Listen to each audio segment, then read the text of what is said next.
యోగిని ఏకాదశి సందర్భంగా ఎలాంటి విధి విధానాలు పాటిస్తే వృత్తి ఉద్యోగ వ్యాపార రంగాల్లో మంచి పురోభివృద్ధిని సాధించవచ్చు? గృహంలో ఎలాంటి ప్రత్యేకమైన ప్రదేశాలలో స్వస్తిక్ గుర్తు ఏర్పాటు చేసుకోవటం ద్వారా సకల శుభాలను సిద్ధింపజేసుకోవచ్చు? యోగిని ఏకాదశి రోజు పాటించే ఏ విధుల ద్వారా అద్భుతమైన శుభ ఫలితాలను అందిపుచ్చుకోవచ్చో నేటి పరిష్కారాలు అనే అంశంలో పరిశీలిద్దాం. శ్రీ మహావిష్ణువుకి ఎంతో ప్రీతిపాత్రమైన యోగిని ఏకాదశి పర్వదినం సందర్భంగా గృహంలో లక్ష్మీనారాయణల చిత్రపటం దగ్గర వెండి ప్రమిదలో ఆవు నెయ్యి పోసి 3 ఒత్తులు వేసి దీపాన్ని వెలిగించాలి.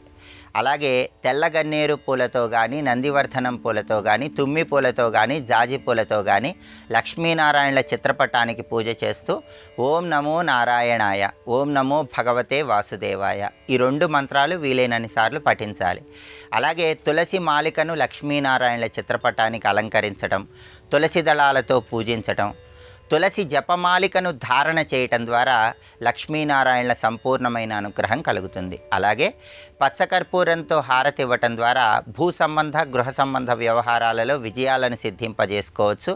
తీపి పదార్థాల్లో కొద్దిగా పచ్చకర్పూరం కలిపి లక్ష్మీనారాయణల చిత్రపటం దగ్గర నివేదన చేయటం ద్వారా కూడా లక్ష్మీనారాయణల సంపూర్ణమైన అనుగ్రహానికి సులభంగా పాత్రలు కావచ్చు. అలాగే ఈరోజు విష్ణు సహస్రనామం చదివినా విన్నా విశేషంగా శుభ ఫలితాలను అందిపుచ్చుకోవచ్చు. అలాగే గృహంలో కొన్ని ప్రత్యేకమైనటువంటి ప్రదేశాలలో స్వస్తిక్ గుర్తును ఏర్పాటు చేసుకోవటం ద్వారా సకల శుభాలను సిద్ధింపజేసుకోవచ్చు. స్వస్తిక్ గుర్తుకున్నటువంటి ప్రాధాన్యత ఏంటంటే స్వస్తి క్షేమ కార్య కథయతి ఇది స్వస్తిక్ అన్నారు. స్వస్తిక్ గుర్తు క్షేమాన్ని శుభాన్ని కలిగింపజేస్తుంది. బ్రహ్మదేవుడితో పాటు స్వస్తిక్ గుర్తు ఆవిర్భవించిందని పురాణాలలో చెప్పారు. అందుకే ఇంటి ప్రధాన ద్వారం పైభాగంలో తడి గంధంతో కానీ కుంకుమతో కానీ స్వస్తిక్ గుర్తుని ఏర్పాటు చేసుకుంటే విశేషంగా ధనలాభం కలుగుతుంది. అలాగే మీ ఇంటికి ఉన్నటువంటి అన్ని ద్వారాల మీద గంధంతో కానీ కుంకుమతో కానీ స్వస్తిక్ గుర్తు అలంకరించుకోవటం ద్వారా ఇంట్లో ఉన్నటువంటి నకారాత్మక శక్తుల నుంచి సులభంగా బయటపడవచ్చు. అలాగే మీరు ధనం దాచుకునే ప్రదేశంలో ఎర్రటి కుంకుమతో స్వస్తిక్ గుర్తును ఏర్పాటు చేసుకోవటం ద్వారా ఆర్థికంగా పురోభివృద్ధి ఏర్పడుతుంది. వృధా ఖర్చుల తీవ్రతను తగ్గింపజేసుకోవచ్చు.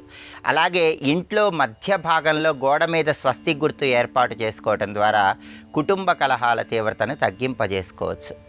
అదేవిధంగా పూజా మందిరంలో ఉన్న గోడ మీద కూడా స్వస్తిక్ గుర్తును ఏర్పాటు చేసుకోవటం ద్వారా మానసిక ప్రశాంతత కలుగుతుంది. సంపూర్ణంగా సమస్యల నుంచి సులభంగా బయటపడవచ్చు. మహిళామణులకు ఇంట్లో ఎలాంటి సమస్యలు లేకుండా ఉండాలంటే వంటగదిలో గ్యాస్ స్టవ్ పైభాగంలో గంధంతో ఒక స్వస్తిక్ గుర్తు ఏర్పాటు చేసుకొని దానికి 4 చోట్ల కుంకుమ బొట్లు పెట్టి ఎడమవైపు కుడివైపు తడి పసుపుతో 2 నిలువు గీతలు ఏర్పాటు చేసుకున్నట్లయితే ఈ ప్రత్యేకమైనటువంటి స్వస్తిక్ గుర్తు ద్వారా మహిళామణులు అన్ని రకాలైన సమస్యల నుంచి సులభంగా బయటపడవచ్చు. కుటుంబంలో సకల శుభాలను సిద్ధింపజేసుకోవచ్చు. ఇలా ప్రత్యేకమైన ప్రదేశాల్లో గృహంలో స్వస్తిక్ గుర్తుని ఏర్పాటు చేసుకోండి. సకల శుభాలను సిద్ధింపజేసుకోండి.